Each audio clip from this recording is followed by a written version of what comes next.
Right on. Oh, Hello? Boo-boo? now it's on? Okay. All right. So I thought I'd show you, I thought we'd talk about, I like to talk about footnotes and bibliography. I know it's not very exciting, but. So this is I've been working on Tsongkhapa's greatest text on emptiness for about 4 or 5 years, and when I have time. And so this is what you might see, especially with Tsongkhapa, okay?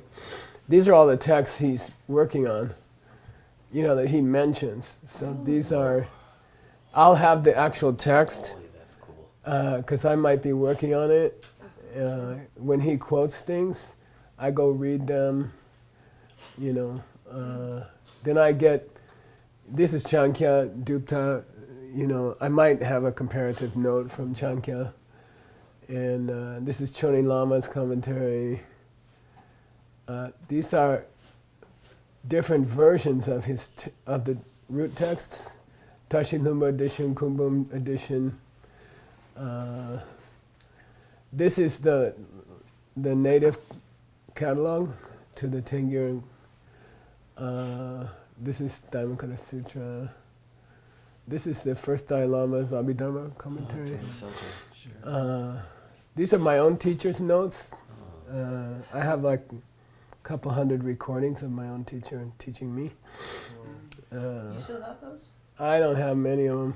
You're supposed to have them. No, These are input of the root text. I will input 3 or 4 different versions. There's the Journey to Lanka. This is one of the Samachayas. There's lots of Samachayas. So sometimes he says the Samachaya and I have to go find out which one. These are commentaries on Chandakirti.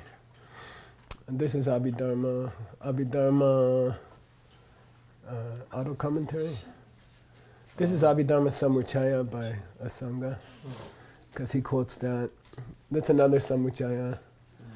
This is Nagarjuna's root text. These are my own notes. This is Panini notes. These are the original 10,000 lines or something. Is this Panini in the Panini is in the Tengyur, yeah. Really? So I was looking up some stuff. He was quoting Panini. This is your text, Rikpa Drupchupa. Here's the commentary to the Rikpa Drupchupa, which he also uses. No, obviously not. Whose commentary? I don't remember which one. I think it's Tengyur. It's Tengyur. It has to be Tengyur, right? Yeah. Rinchen Tewa. This is a sutra. He quotes some sutras. These are scans, okay? So I want to have as many scans as I can, in case it's corrupted. These are scans that Jigme got me, so I have like 7 scans of the original text. I decided to use this one, Tashit Lumbo edition. This is Shantideva's other great book, Sutra of the Wise and Foolish. You worked on that? Yeah. That's awesome. Then this is translation of the of Chandakirti's root text. Okay, entering the middle way. These are older translations, so I keep them in case something blows up. And I encourage you to do the same. So these are PDF versions of my translation that I give away to sponsors who sponsor you. These are selections. So this is the current. That's the last time I had time to work on it, November 17th. And there's the previous versions. Okay? So I keep them in case I find a problem. Yeah. It goes back to 2013, I guess. And that's about all. But so I wanted to show you how I would do the footnotes. Okay. I started working on the Wheel of Life, and then I started working on this class, and now I'm working on India, and I get distracted.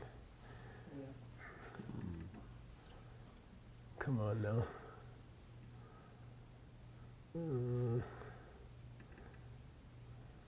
It's not cooperating. Let's try it this way. I think I kind of over stressed him. It may be because you had that open dialogue. Maybe, yeah. Let's see. Let's try that. No? There we go.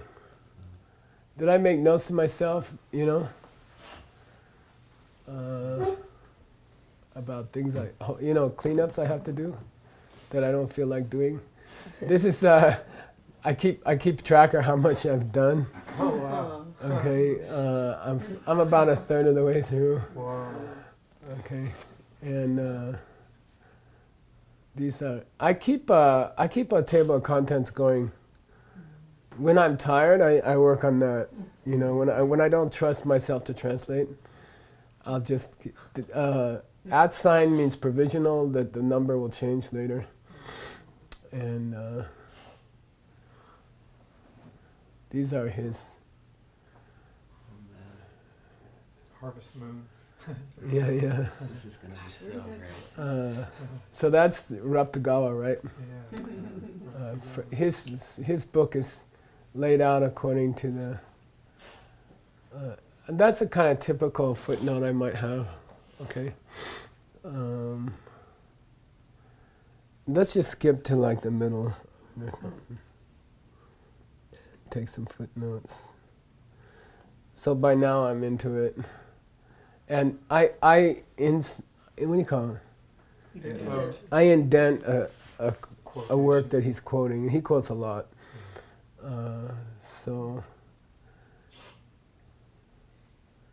So if it's a technical term, enlightenment, which comes from terms, right? I'll have a footnote.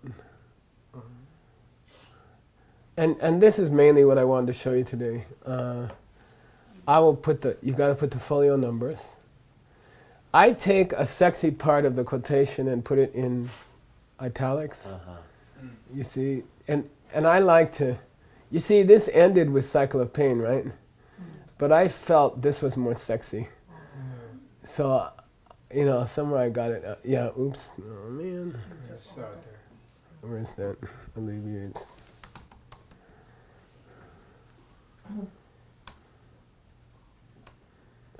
Yeah. So. If F is folio, then FF is. Folios. Yeah, FF means folios. And then percentage sign means temporary bibliography number. Oh. Because when I finish, I'll renumber them. Okay? And then I'll put them in the correct order. S means Sanskrit. Oh. Okay? And K means Kangyur. L means Lhasa edition. Okay? So when you do the bibliography, would it be like Buddha's I'll speech, show you. Sanskrit works? I'll show you. This is how I treat the root text. Okay? He didn't put the root text. He didn't insert the root text in his commentary. But in most of your books, he did. They did. Like yesterday we had, who was that, where he split it? He split the last line into two. Stanley? Yeah. And see, this is Samuchaya, you see? Tsongkhapa just says Samuchaya. And I say in this case, the Samuchaya is Master Shantideva's Samuchaya. There's a Samuchaya by Atisha, there's a Samuchaya by Asanga, so I try to clarify. And this is then in the case of the Kangyur and Tengyur, I add a 0. We've changed our system to five numbers because we've got over 99999 texts now. So we add a 0. And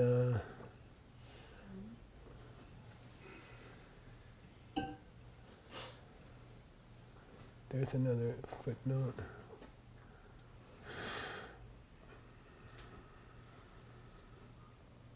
And then a technical term, you see what I mean? This is a weird word. So if the English sounds weird, because the Tibetan is weird, because the Sanskrit is weird, I leave it weird, Yeah. but I explain it. You know? So this is Yandak Ta, which is a big subject in your book, in Sugang's book. It's called The Pure End. So what does that mean? You know. Then I try to put in the Sanskrit. Buddha. Oh, yeah. It's like, then Pretty I go find someone who explained it in one sentence very sweetly. So I'll go. In this case, it was Gyaltsab J.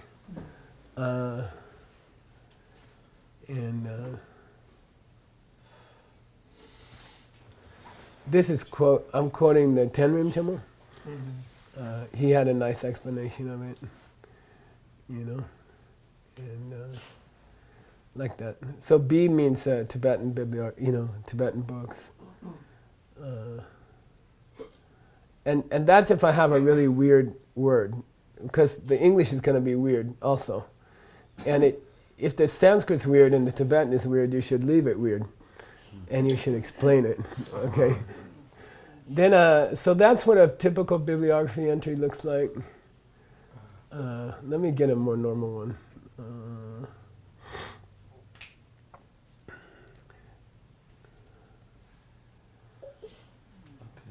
So we're at page 144. Yeah, there's 140 footnotes. 140. Okay. Yeah, yeah. No, and Wow. yeah, this is a footnote from Abhidharma Kosha. Uh-huh. This is a meditation technique called skipping. Oh, yeah. You go to level 5, then you go level 3, and then you go. You just play to stretch your mind. You know. It's going to be astounding. So then I give them where they can find a nice explanation. If they're into it, they can go to check this. You know, they can go read this. You hyphenate Joni. Well, we're talking about ways to prevent people from saying chon. Maybe I would use CHONEY. Yeah.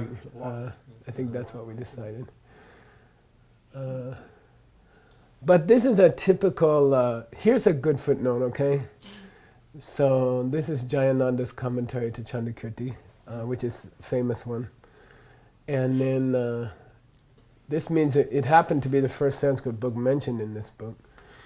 And I give the folios. I go read it. I give the folios. And then I give the Tohoku catalog number. So if you want to go see it, the reader would go to S1. And this would be so this is a bibliography. So I say, I keep the books written originally in Sanskrit, Tibetan, and then English or other languages, modern languages. So what I wanted to teach you during this next 15 minutes, this is the standard format I'd like to use for bibliographies, okay? And a lot of you could just chop it out of here and save yourself a lot of work. Because Tsongkhapa has already mentioned in the first Right. third, Totally. he has already quoted, 60 classics from the ancient times. And you can save yourself a lot of trouble. This is where I thought there was a problem with the Sanskrit, and I'm still working on it. So is that along the Library of Congress thing, capitalizing the first letter? Well, let's talk about it. Yeah. The Tibetan. Yeah, that's not ACIP widely. Or pronunciation. Well, this is what I use for footnotes. So actually, he's quoted already 100 works. Huh. That's so cool. Do you? Here's some entries I'm still working on. Okay. So what you would have is the Sanskrit in diacritics. Okay. This is just my format. I don't use ACIP input code, which is just for typing. It has plus signs and number signs and things like that. So this is pretty much standard diacritics for long A and a jnana. Okay. There are different schemes, right? Many, For many diacritics. schemes. So which one Many should we schemes. use? This is pretty standard. IAST. This is- IAST? Yeah. I don't know what it is, but It's this is IAST. what I grew up on. That's what you're Yeah. using. Okay, okay. Yeah, the International Alphabet of Sanskrit. Yeah. There's a Harvard Kyoto, which this looks better on paper, and this is more standard. Like that journal you sent me last night, it's all this. Yeah. Right, yeah. Why don't we use that for cataloging then? No, we don't use the diacritics. In the database we do. Well, My database. it's not Yeah. future-proof, right? My theory, and it's debatable, okay, I admit it's debatable. When we put the names on the Kongyur and Tengyur in the catalog, in the folders, I don't put diacritics. I just put the simple pronunciation because I believe that most Tibetan scholars don't know Sanskrit. So they don't know Sanskrit well. So if they couldn't find it, unless they knew if it was a long A, short A, retroflex S, non-retroflex S, T, they would never find it, you see. So I'm trying to make it easier for people whose main specialty language is not Sanskrit. You see what I mean? So that's my theory. I admit that it's debatable. But, for example, around this table, the Tibetan scholars, how many would look up something with long A's, long, retroflex T's? Not many. Probably Ben. No, almost nobody here would do that. Well, it Okay. depends on if you knew that was what you were looking for. Right. Anyone could deduce the pronunciation without the diacritics. That's the point. And what's troublesome, if you want to know my full reasoning, Sure. let's go to the Library of Congress. Field trip. Okay, let's go to this is the most important library in the world.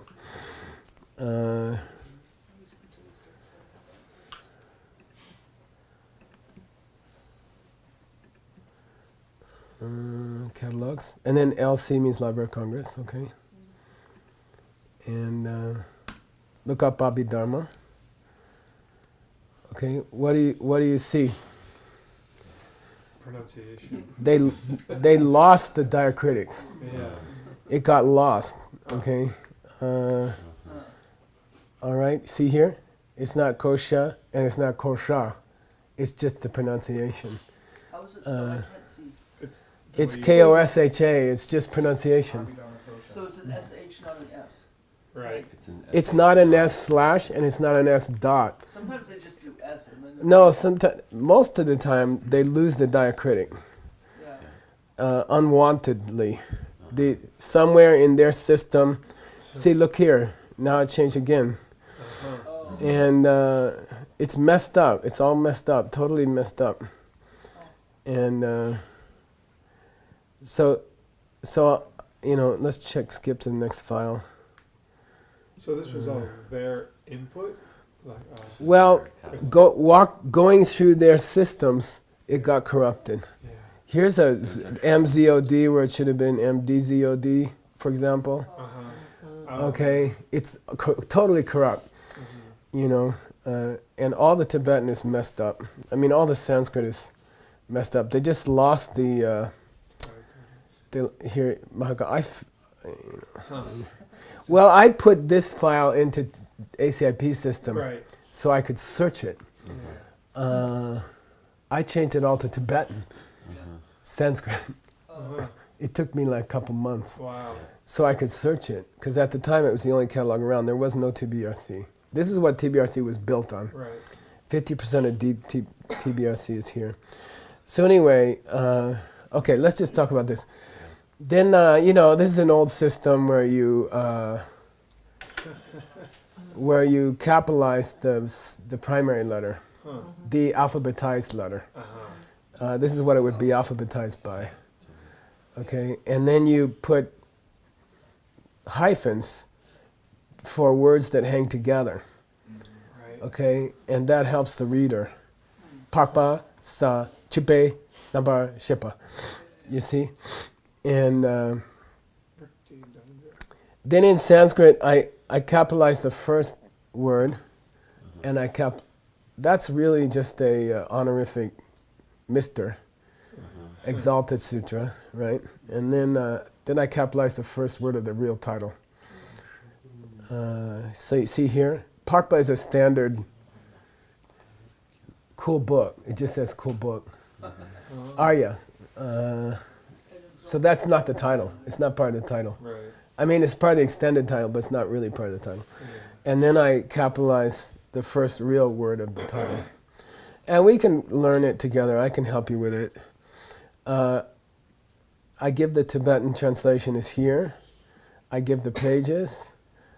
And by the way, I don't trust any catalogs. I go to the book itself and I write down the page numbers. I don't trust other people's work, and I don't use other people's work. You know, I go straight to the book itself. I see where does it start, where does it end. Yeah, there are often errors in TBRC about page Oh, numbers and TBRC's, volumes. you know, they're wonderful, wonderful, wonderful, but they have errors, and I don't trust them. I don't want that in my work, you know. So I go look at the sutra. How do I find it? Go for it. Yeah, I go for Pukedu, you know, in the language of Tibet, and I go find it, and I see what page it starts on. Because I don't trust Japanese 1937, you know. I go confirm it myself. And so it's a little slower, but you get into some good habits. You know, it's a good habit to develop that the buck stops here, you know. I'm going to make it correct, and I'm not going to trust other people's work, you know. So Stops here. Yeah. that's an English expression that means that I won't let a mistake come past me. Is You it know. in the Kamala book used wisdom? Carmel. Maybe, yeah. I think it was an American president who said Yeah, that. Roosevelt. no, it was Roosevelt. Roosevelt. It's an extension Oh, of yeah. that. I think it was Truman, but I'm not sure. Truman. Anyway, Well, he had it on his desk. he had it on his desk. Okay. Could be. And then I'd like to add the Sanskrit, but I'm not there yet. Okay, so this is the traditional rendering. Okay, in Sanskrit. We can talk about it, but I hope that your work would have this kind of standard. Okay, those are the Sanskrit references. Tsongkhapa doesn't quote many Tibetans because he didn't have a high regard for a lot of the Tibetans who came before him. He only accepted a few of them. So, but I quote a lot of them for, you know, when I make a footnote, I go find an explanation of Yang Dakta, Oh, sure. the ultimate end. So I quote a lot of them. So these are, B means Tibetan works, okay? So a lot of it's from the footnotes. Yeah, a lot of these are from, there's Choni Lama, First Pension Lama, Tsongkhapa, Native Catalog. This is First Dalai Lama, Kedub J. I'd quote Chankya a lot because he's good. This book is so cool. Okay, Yeah. so these are people I quote. This is a cool entry. Look at this. Whoa, that's the title. Yeah, Actually, Yeah, you yeah. gotta finish this book. It's such a big deal. I don't have time. That's just such a big deal. Yeah. It's such an important book. It's a standard. It's a standard setter, I think. Yeah. Yeah. There's Munchi Dharmbhadra. There's a great commentary on the Abhidharma that you will use. Okay.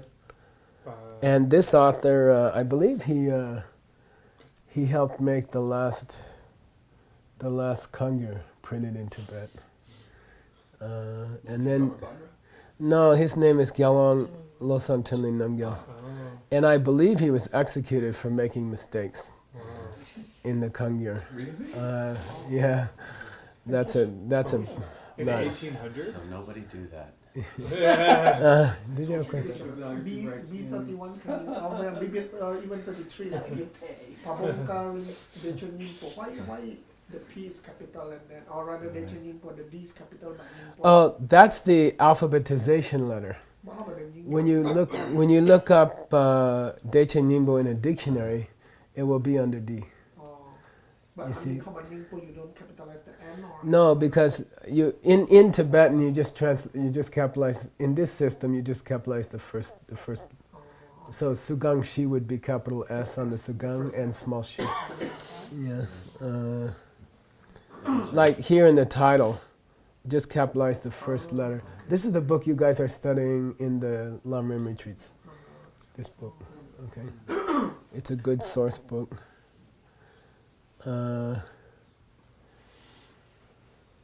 He's the. This is a Dura, by the way, Adam, and it was written by Geshe Thupten Rinpoche's teacher. Cool. The one that who had the puppies. This is him. Died around 1998. You don't know? I can ask Geshe Thupten Rinpoche. I was around at those times, but I don't remember. This is the fifth Dalai Lama, very famous. Geshe-la 729. Okay. So those are books that I've used for footnotes.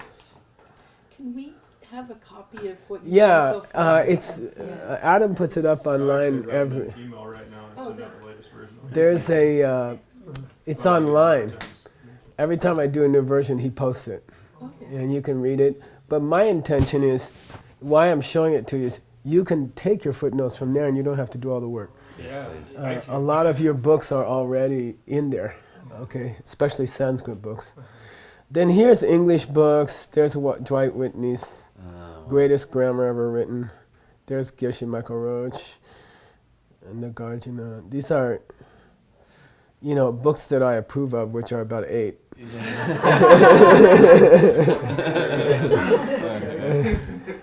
This is an obscure essay on one Sanskrit word. This is from 1858.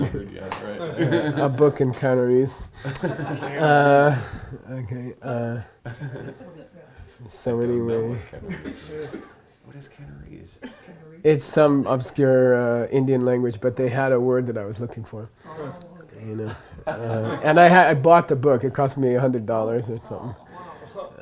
Just for the one word.